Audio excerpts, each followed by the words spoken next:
अऊज़ु बिल्लाहि मिनश्शैतानिर्रजीम बिस्मिल्लाहिर्रहमानिर्रहीम रब्बिश्रह ली सदरी व यस्सिर ली अमरी वहलुल उक़दतम मिन लिसानी यफ़क़हू क़ौली रब्बि ज़िदनी इल्मा।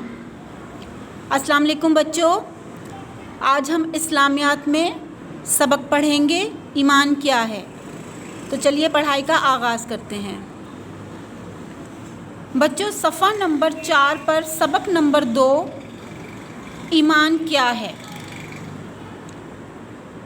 मैं पढ़ती हूँ, आप लोग तवज्जो से सुनिए। सच्चे दिल से किसी बात को मान लेना ईमान कहलाता है।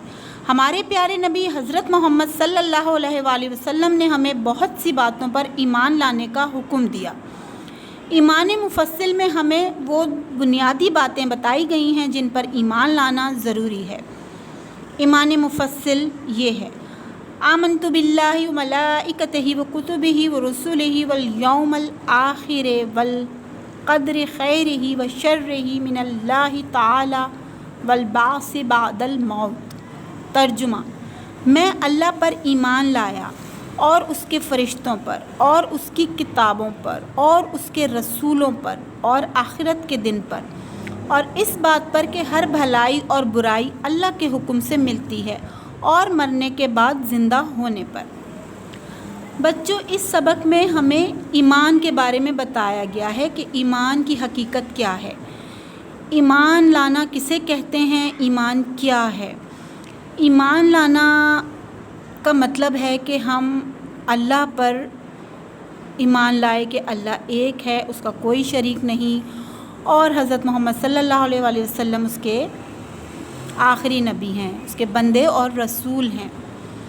इसके अलावा भी हमें कुछ बातों पर ईमान लाना है। इसके साथ साथ हमें और जिन बातों पर ईमान लाना है उनका ज़िक्र ईमान मुफस्सिल में कर दिया गया है। ईमान मुफस्सिल बच्चों यहाँ दिया गया है और उसका तर्जुमा दिया गया है। मसलन उसके तर्जुमे से हमें पता चलता है कि उसमें क्या क्या बातें हैं, कि हमें किन किन चीज़ों पर ईमान लाना है। हमें अल्लाह पर ईमान लाना है, उसके फ़रिश्तों पर लाना है, उसकी किताबों पर लाना है। यानी अल्लाह ताला ने कुरान मजीद के अलावा भी 3 किताबें इस दुनिया में उतारी हैं, हमें उन पर ईमान लाना है: तौरात, ज़बूर, इंजील और कुरान मजीद। फिर इसके बाद रसूलों पर ईमान लाना है। अल्लाह ताला ने जितने नबी और रसूल इस दुनिया में अब तक भेजे हैं, तकरीबन 1,24,000, तो हमें उन सब रसूलों पर ईमान लाना है, तमाम नबियों पर और रसूलों पर। और उन रसूलों पर ही ये किताबें नाजिल की गई हैं, उन तमाम रसूलों पर भी हमें ईमान लाना है। और आखिरत के दिन पर, यानी कि एक दिन आएगा, दुनिया ख़त्म हो जाएगी, क़यामत का दिन आएगा और रोज़े हिसाब होगा, यानी आखिरत का दिन होगा, तमाम दुनिया, तमाम जानदार सब ख़त्म हो जाएगा। तो हमें उस दिन पर भी ईमान लाना है, यानी हम इस बात पर यकीन रखते हैं कि ये दुनिया एक दिन ख़त्म हो जाएगी।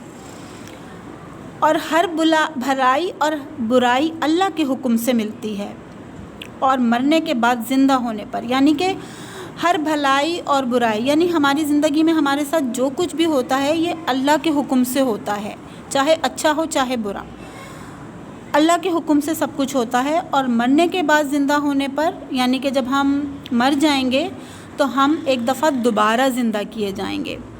जब आखिरत का दिन होगा, रोज़े क़यामत होगा, तो हमें दोबारा उठाया जाएगा। हमें अल्लाह ताला ने जिस तरह पहली दफ़ा पैदा किया है, इसी तरह दूसरी दफ़ा उसे हमें ज़िंदा कर देना कोई मुश्किल नहीं है। तो हमें इस बात पर ईमान लाना है कि हमने मरने के बाद दोबारा ज़िंदा होना है।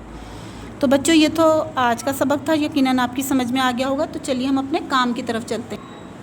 सफ़ा नंबर 5 पर बच्चों 2 सवाल दिए गए हैं: ईमान क्या है और ईमान मुफस्सिल में किन बातों पर ईमान लाने का ज़िक्र है, नाम लिखें। तो ये दोनों सवाल आपने बच्चों कॉपी में करने हैं, आप ख़ुद से करेंगे।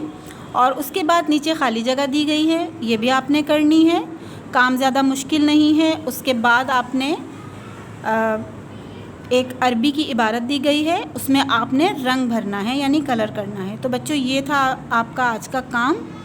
उम्मीद है आपकी समझ में आ गया होगा। अपना बहुत ख्याल रखिए, वालिदैन का कहना मानिए। इजाज़त दीजिए, अल्लाह हाफ़िज़।